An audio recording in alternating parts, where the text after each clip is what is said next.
Buenas noches y bienvenidos a Signo Pesos, la economía al alcance de su pantalla. Estos son los temas claves de hoy.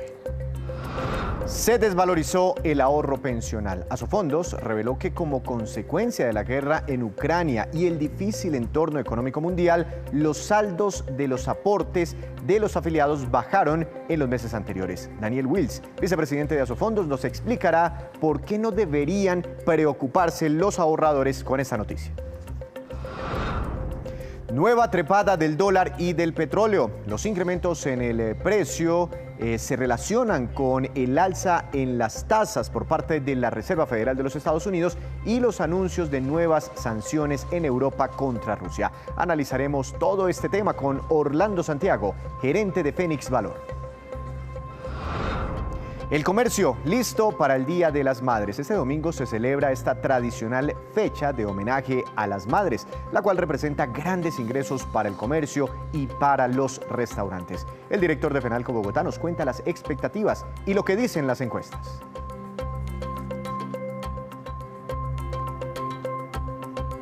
Y un comunicado de Asofondos sorprendió hoy a muchos colombianos. Los saldos de sus ahorros pensionales se bajaron durante el primer trimestre de este año. Para entender este tema y para ponerlo un poco en perspectiva, quiero saludar al doctor Daniel Wills, vicepresidente técnico de Asofondos. Doctor Wills, buenas noches. Gracias por atender este diálogo con Signo Pesos. ¿Cómo le ha ido? Buenas noches, Víctor. Un gusto, como siempre, estar por acá. Doctor Wills, quedé un poco preocupado viendo ese último reporte de Asofondos, donde se ve que el ahorro pensional que venía creciendo en los últimos meses, tuvo una importante caída en el primer trimestre de este año. ¿Qué fue lo que sucedió? Pues antes de entrar en los detalles, yo quisiera decirle, Víctor, a usted y a todos los que nos están viendo que no hay por qué preocuparse. Siempre, independientemente cuál sea el resultado del trimestre, decimos, el foco debe estar en las rentabilidades de largo plazo. El ahorro pensional es un ahorro que se construye a lo largo de mucho tiempo y esas son las rentabilidades relevantes. Entonces, déjeme dar el ejemplo del dólar. Ustedes ahorita van a hablar del dólar. Sí, señor. El dólar a principio del año estaba por los 4.000 pesos. A cierre del trimestre, si uno tuviera el ahorro pensional solamente invertido en dólares, a cierre del trimestre el dólar estaba por los 3.750. Entonces, eso lo que mostraría su portafolio, su extracto, es una caída como del 6,5%, ¿no? De 4.000 a 3.750. Pero hoy, usted le va a contar a sus televidentes que el dólar ya está en 4.000. Entonces, fíjese que esa caída fue coyuntural y temporal. ¿Qué pasa en el largo plazo? ¿Qué pasa si pensamos en el largo plazo si el portafolio estuviera solo en dólares? Por poner un ejemplo hipotético. Hace 10 años el dólar estaba en 1.800 y hoy está en 4.000 y esa es la ganancia de largo plazo sin concentrarse en las subidas y bajadas coyunturales que le debe interesar a los ahorradores. Entonces, con ese preámbulo, le respondo a su pregunta. ¿Qué sucedió específicamente y coyunturalmente en el primer trimestre del año? Bueno, varias cosas. Por un lado, una guerra en Europa entre Rusia y Ucrania que ha afectado a las economías europeas, que ha hecho que las bolsas europeas cayeran de manera importante en el primer trimestre del año, y también las bolsas a nivel global, en Estados Unidos en particular. Segundo efecto, la inflación está surgiendo alrededor del mundo. En Estados Unidos la inflación está por el 8%, también en Colombia. En Europa la inflación ya va por el 6% y esta guerra también les está presionando la inflación. Y a esto los bancos centrales de estos países, la Reserva Federal, hoy también lo oímos, han reaccionado subiendo las tasas de interés. Eso, cuando uno tiene inversiones en bonos, le desvaloriza su portafolio también, digamos, coyunturalmente. Y es que esa era como mi pregunta antes de preguntarle por las pérdidas o el retroceso que hubo en el ahorro pensional en el primer trimestre. De cada 100 pesos, digamos, en la empresa a mí me debitan, me sacan un aporte obligatorio cada mes, ¿sí? De mi salario, un porcentaje de mi salario que va a un fondo de pensión, y tengo entendido que ustedes cogen esa plata y la invierten. De 100 pesos que ustedes están invirtiendo, ¿Qué porcentaje lo invierten en qué? ¿Qué otro porcentaje en qué? ¿Cómo distribuyen ustedes esa decisión de inversión? Eso depende en qué portafolio esté cada persona. Las personas jóvenes normalmente están en un portafolio de mayor riesgo, que justamente por tener mayor riesgo también genera más rentabilidades en el largo plazo. Tienes más subidas y bajadas en el corto plazo, pero justamente esos riesgos son los que permiten dar una rentabilidad más larga. Un portafolio moderado, un portafolio conservador, y para los pensionados un portafolio de retiro programado. Entonces la composición depende de cada portafolio, pero en términos generales, más o menos un 30% del portafolio invertido en deuda pública del gobierno colombiano. Esa deuda, le digo yo, cambia de precio cuando el Banco Central mueve las tasas de interés. Cuando vimos que el Banco de la República cambia sus tasas de interés, los papeles de títulos de deuda cambian de precio. Eso no quiere decir que se esté afectando necesariamente nuestro ahorro pensional, pero al mercado, que es como se valora el portafolio, cambia de precio. Otro 30% en acciones en el exterior, y esas son las dos canastas más grandes que tenemos. También tenemos acciones en Colombia, también tenemos títulos de deuda, no del gobierno colombiano, sino de otros gobiernos en el exterior, acciones de otras partes del mundo. Entonces, un portafolio diversificado, muchos huevos en diferentes canastas. Entiendo. Bueno, aquí veníamos reportando cifras históricas en el ahorro pensional. No tengo en mi cabeza la cifra exacta, pero creo que inclusive ya había superado los 300 billones de pesos. ¿En cuánto quedó el ahorro pensional con corte a marzo y cuál ha sido la pérdida exacta del primer trimestre de este año? En corte a marzo, el valor total del portafolio es de 352 billones de pesos. Estamos hablando de los fondos de pensiones obligatorias, que recordemos, son de 18 millones de trabajadores. Esto no pertenece ni a las empresas que lo administran, ni al Estado, ni a grupos económicos de Colombia. Eso pertenece a 18 millones de trabajadores, 352 billones de pesos. La pérdida durante los 3 primeros meses del año fue 7 billones de pesos, aproximadamente 7 billones de pesos. Eso hay que compararlo, por ejemplo, con que el año pasado, al cierre del año pasado, habíamos hecho una ganancia de 30 billones. De cierta manera había un colchón, porque el año pasado fue muy bueno, o sea, han ganado 30 billones. En estos 3 meses se perdieron 7. Pero de nuevo, estas subidas y bajadas son normales, son normales, y es muy probable que al cierre del año ya estemos volviendo a ver números positivos. Pero doctor Wills, lo que pasa es que usted dice que son normales, pero para mí 7 billones de pesos es muchísima plata. ¿Eso se puede recuperar rápido? O no sé si en el pasado, ¿qué experiencias ustedes han tenido como para justificar ese argumento que de pronto el ahorro pensional se puede recuperar? Muchas experiencias. Déjeme le pongo, por ejemplo, la experiencia más difícil de todas, que fue cuando el mundo declaró la pandemia del COVID-19, ¿no es cierto? Eso fue un choque completamente inesperado. Hace 2 años. No sabíamos qué iba a pasar. El portafolio de mayor riesgo, que es el más susceptible de estas subidas y bajadas, cayó 13% en marzo del 2020. 4 meses después se habían recuperado todas las pérdidas y el año terminó en ganancias. En este momento la caída del portafolio de mayor riesgo es de 5%.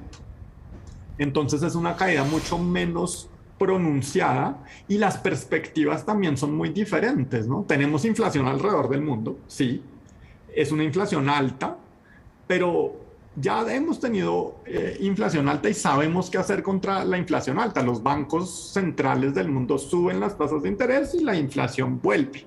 Es una situación de incertidumbre mucho más controlada que la que teníamos cuando el mundo estaba en cuarentena, estaba cerrado y no sabíamos cuánto iba a durar, no sabíamos si iba a llegar una vacuna. Entonces, esto, para dar un parte de que hemos sufrido choques más fuertes y nos hemos recuperado rápidamente. Ahora, doctor Wilson, una última pregunta. Yo entiendo que usted dice, pensemos en el largo plazo y listo.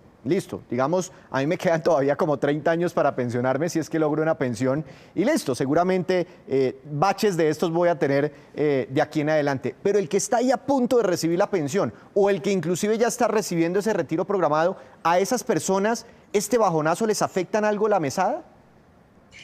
Entonces, las personas que están ya pensionadas están en el portafolio de retiro programado. Ese portafolio se maneja de una forma muchísimo más conservadora y los que están por pensionarse están en el portafolio conservador, que también se maneja de una forma muchísimo más conservadora, que tiene títulos de deuda que son activos mucho más seguros. Entonces ellos están muchísimo más cubiertos y cuando mostramos estos números agregados del portafolio subió, bajó, todo completo, bueno, los que están viendo el vaivén más fuertemente son los jóvenes que están, como usted, lejos de la edad de pensión y que tienen tiempo para recuperar la caída, pero también que están ganándose una rentabilidad mayor, que esa es como la otra cara de la moneda. Entonces, para los que están cerca de pensionarse, los que están pensionados, mucha parte del portafolio está en títulos de deuda, que a veces por valoración se ve como subidas o bajadas, o al momento en que se paga, no hay ningún riesgo que se esté corriendo, se va a pagar lo que dice que es. En el caso del portafolio de retiro programado, también buena parte está protegida de la inflación. Decimos que están indexados los bonos que están en el portafolio. Entonces también un parte de tranquilidad que eso se está manejando con todo el profesionalismo, justamente para que el que, digamos, está expuesto al riesgo sea el que puede tolerar el riesgo y el que es más sensible a ese riesgo esté menos expuesto. Pues estaremos entonces muy pendientes, doctor Wills. Ojalá esta situación internacional mejore y seguiremos muy pendientes del ahorro pensional, a ver cómo se recuperan estos 7 billones de pesos ya en un marco de tiempo un poco más largo. Seguiremos muy pendientes de los informes mensuales del gremio. Muchas gracias. Feliz noche. Feliz noche y nuevamente gracias por la invitación. Vicepresidente técnico de Asofondos. Hacemos una breve pausa, pero cuando regresemos, espere. ¿Qué dice el Banco de la República sobre el alza en las tasas de interés de los Estados Unidos y sus implicaciones? Ya volvemos. Volvemos a Signo Pesos. El gerente técnico del Banco de la República, Hernando Vargas, presentó hoy el informe trimestral de política monetaria. Al final de la rueda de prensa se refirió al alza en las tasas de interés en Estados Unidos y a las implicaciones que esto tendría para Colombia. Además habló de la polémica en torno a eliminar o no los subsidios a los precios de los combustibles aquí en nuestro país. Veamos. Hay un sesgo y lo mostramos en el pronóstico. Hay un sesgo importante relacionado con las condiciones financieras externas de Colombia. Como lo señalé y como sucedió hoy, la Reserva Federal está tratando de contener los efectos de una inflación muy alta sobre las expectativas de inflación en su economía y ha cambiado su postura para moverse más rápidamente y más agresivamente. Esto se ha manifestado en una apreciación del dólar a nivel mundial, no solamente contra el peso colombiano, sino contra el resto de monedas en el mundo, y sin duda hace parte de uno de los riesgos que nosotros tenemos. Si ustedes recuerdan, en la descripción del estado de la economía mencioné que se estaban materializando algunos riesgos que preveíamos. Pues bien, este es un ejemplo de la materialización de esos riesgos. En nuestro pronóstico tenemos unos aumentos de la tasa de interés externa, la tasa de interés de la Reserva Federal cercanos a los 200 puntos base este año y 75 puntos base del año entrante. Es decir, estamos más o menos por donde el mercado o varios analistas están. Una senda más agresiva de aumento de tasas de interés por parte de la Reserva Federal sin duda propiciaría un aumento de la tasa de cambio que podría complicar la situación inflacionaria por encima de lo que ya tenemos. Sobre el precio de la gasolina, pues hay una discusión abierta sobre esto. En Colombia hay un fondo de estabilización del precio de los combustibles que básicamente se maneja por parte del gobierno y hace parte de la política fiscal. Cualquier previsión al respecto tendrá que responder a los criterios y decisiones de la política fiscal. Y es que el alza en las tasas de interés de los Estados Unidos, que fue la gran noticia económica a nivel mundial, pues es tan solo uno de los temas, porque también se registró un fuerte incremento del petróleo y de la tasa de cambio o del dólar aquí en Colombia. Para analizar todos estos temas muy importantes para nosotros, quiero saludar al doctor Orlando Santiago. Él es gerente de Fénix Valor. Doctor Santiago, buenas noches, bienvenido a Signo Pesos. ¿Cómo le ha ido? Buenas noches, Víctor. Todo muy bien. Muchas gracias por la invitación. Doctor Santiago, los que siguen los movimientos de la Reserva Federal de los Estados Unidos dicen que lo que hizo hoy no lo había hecho hace más de 20 años. ¿Por qué tan importante esa decisión? ¿Por qué como que todo el mundo está destacando esta noticia por su relevancia?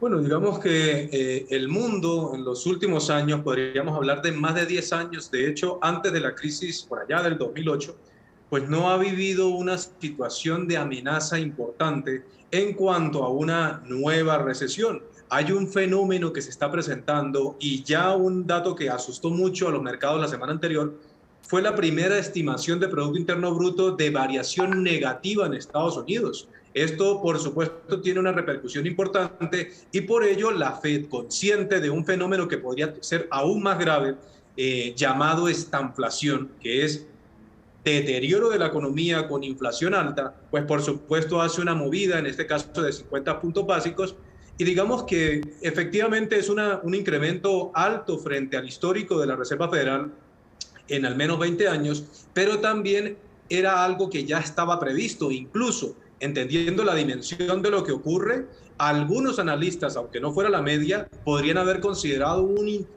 incremento ligeramente superior, pero el incremento de hoy pues se ajustó a las estimaciones y por ello tiene tanta resonancia en la jornada de este día miércoles en los mercados. Doctor Santiago, entonces si la Reserva Federal básicamente hizo lo que los analistas esperaban que hiciera, ¿es posible que a partir de mañana se calmen, se tranquilicen un poco los mercados? De hecho, al cierre vi repuntes importantes en Wall Street.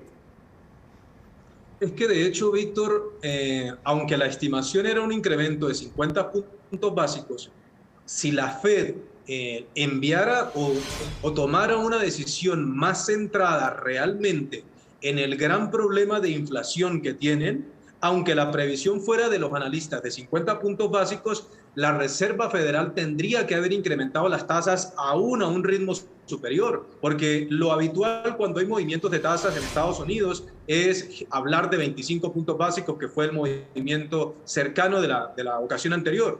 Pero la Fed, digamos que sabe que hay un problema aún más fuerte, aparte de la inflación que está desbordada y todos ya lo conocemos.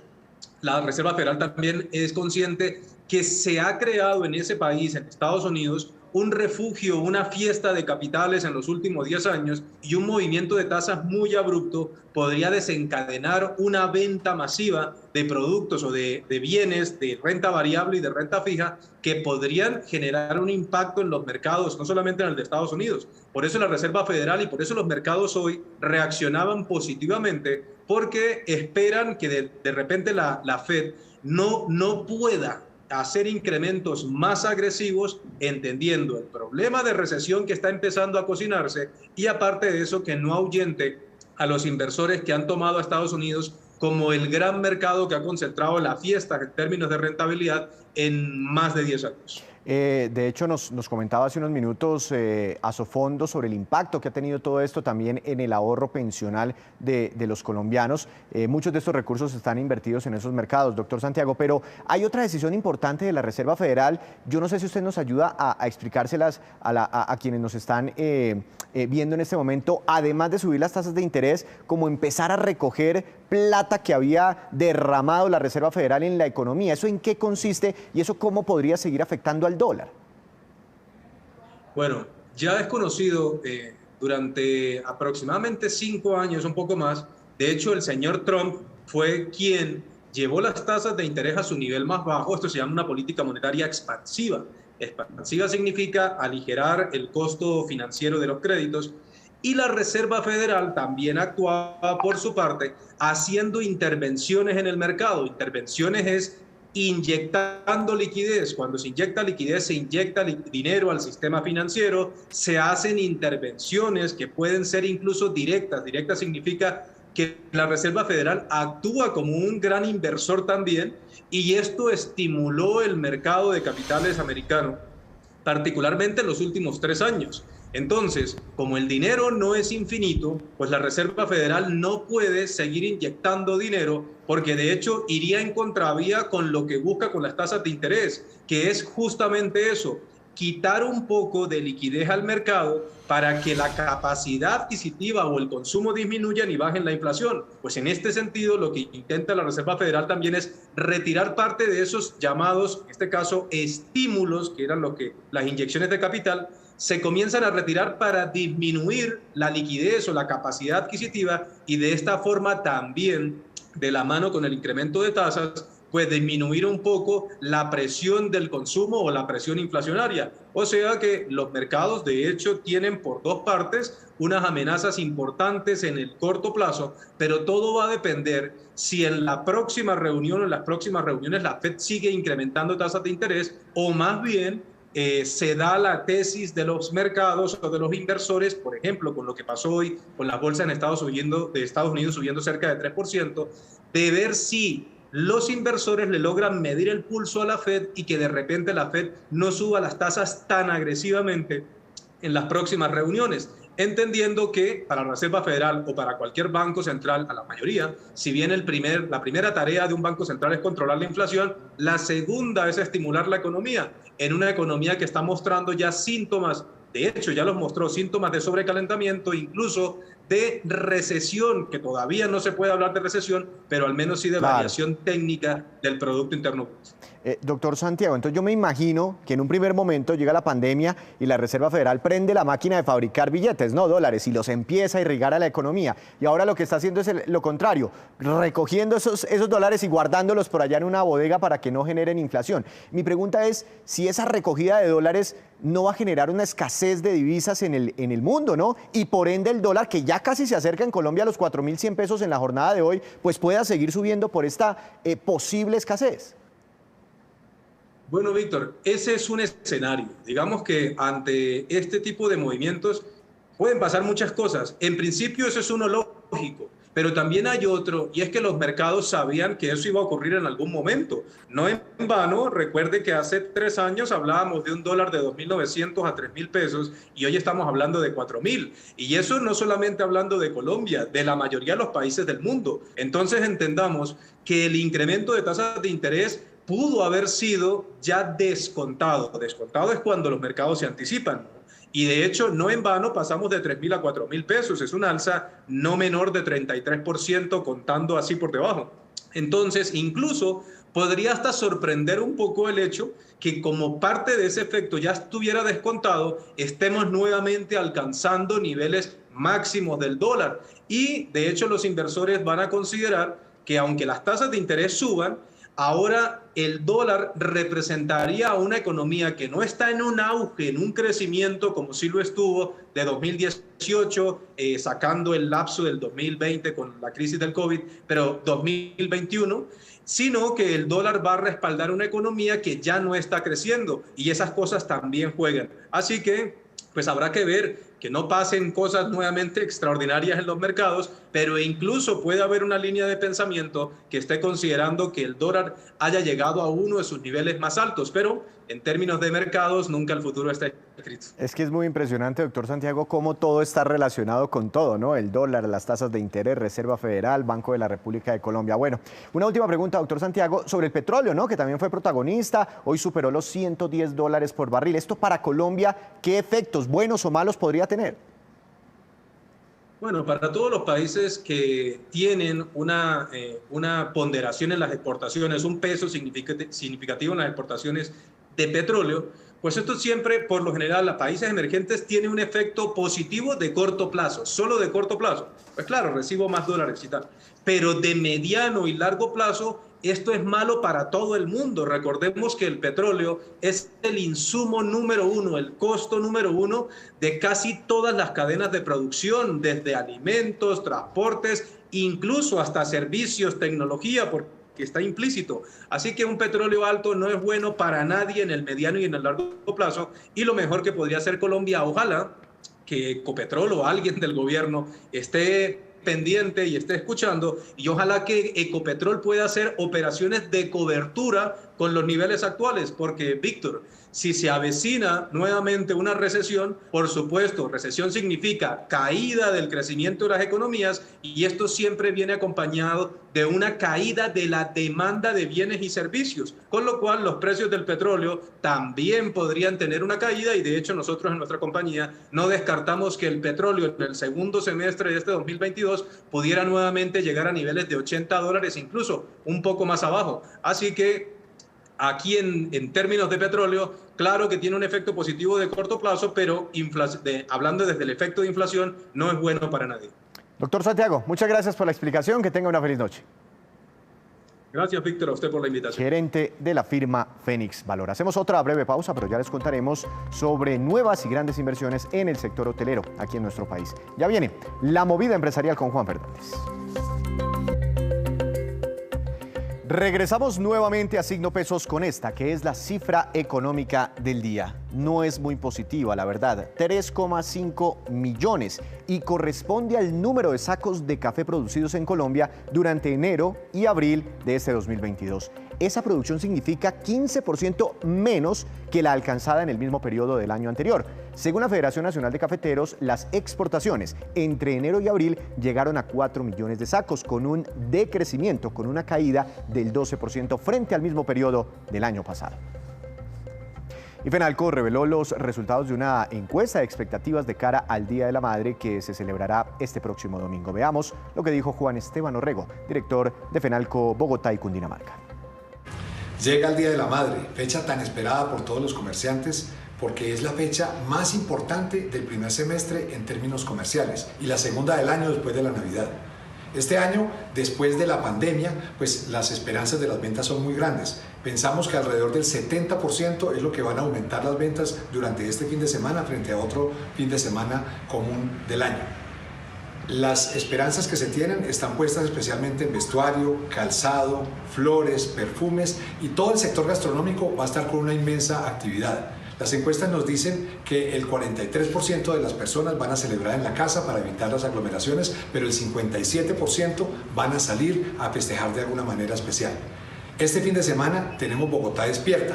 La gente puede salir durante la noche a hacer sus compras con tranquilidad, evitando pues las congestiones propias de una fecha tan importante como el Día de la Madre. Y además, para evitar los contagios, para evitar que la pandemia vuelva a resurgir de alguna manera, porque aunque ya por fortuna no es obligatorio el uso del tapabocas, el 53% de las personas nos dicen que van a continuar utilizándolo.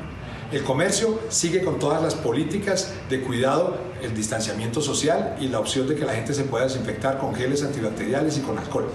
Invitamos pues a que todo el público pueda salir a celebrar en paz y con todas las medidas de seguridad necesarias, evitar las grandes sumas de dinero y evitar cualquier tipo de actividad que los vuelva vulnerables ante los delincuentes. Y ante cualquier situación que sea anómala hay que avisar a las autoridades. Quiero saludar a esta hora de la noche a Juan Fernández, que nos cuenta de movidas empresariales por el lado del sector hotelero. Juan, buenas noches, adelante con su tema para hoy. ¿Cuál es la noticia? Buenas noches, hoy voy a hablarle de hoteles y esa inversión que está haciendo el fondo Advent en la cadena GHL, que busca expandir la operación de esta última en América Latina. Y ahora, lo que se ve después de una industria hotelera golpeada por la pandemia, pues es la necesidad de capital para mantenerse y crecer. Y eso es lo que busca con el acuerdo de asociación con Advent GHL, en el que pues pondrá el fondo capital a la cadena para buscar nuevos contratos de operación e incluso comprar otros operadores en América Latina. Para Advent, que es uno de los fondos de capital más grandes del mundo, la tendencia en los mercados más desarrollados como Estados Unidos es que cada vez más los hoteles sean operados por terceros especializados y no directamente por las cadenas o propietarios de los inmuebles. La misma tendencia es la que se está dando en Latinoamérica. Definitivamente esa es la tendencia, Juan. Pero ¿cuál es la historia de GHL? Pues fíjese que GHL es uno de los mayores grupos hoteleros de Colombia y tiene una historia interesante porque fue quizás el primer grupo de hoteles organizado del país. Fue creado por allá en 1964 por la familia Londoño en Popayán. La iniciativa fue de Ricardo Londoño, padre de Jorge Londoño, quien ha liderado la cadena durante los últimos años. En ese entonces vieron la necesidad de hoteles que ayudaran en la logística en destinos apartados, y ese primer hotel que decidieron administrar fue el Hotel El Monasterio en Popayán.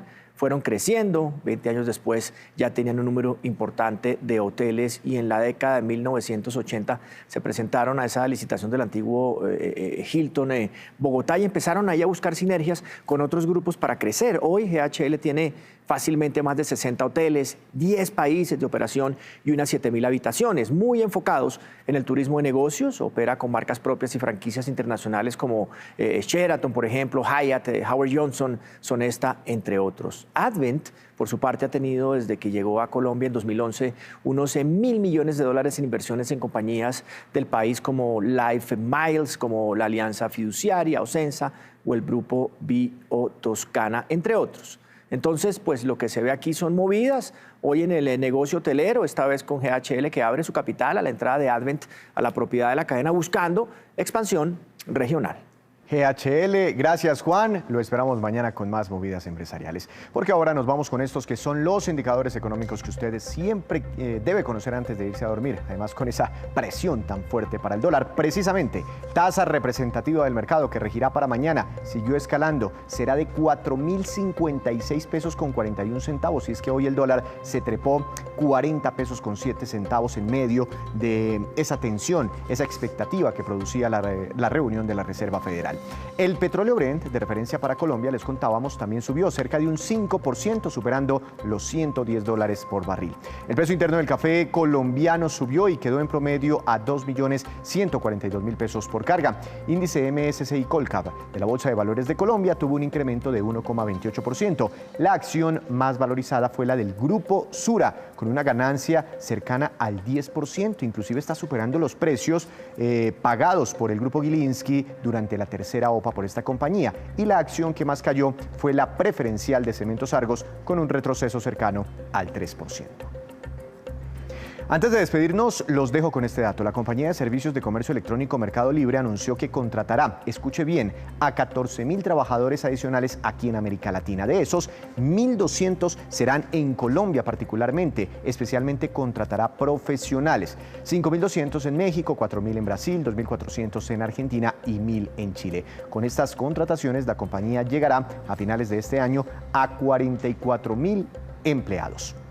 Así terminamos por hoy, pero los esperamos mañana con una nueva emisión. Mañana, dato de inflación en Colombia y con toda la información económica que usted necesita saber. Esto es Signo Pesos, la economía al alcance de su pantalla. Feliz noche para todos.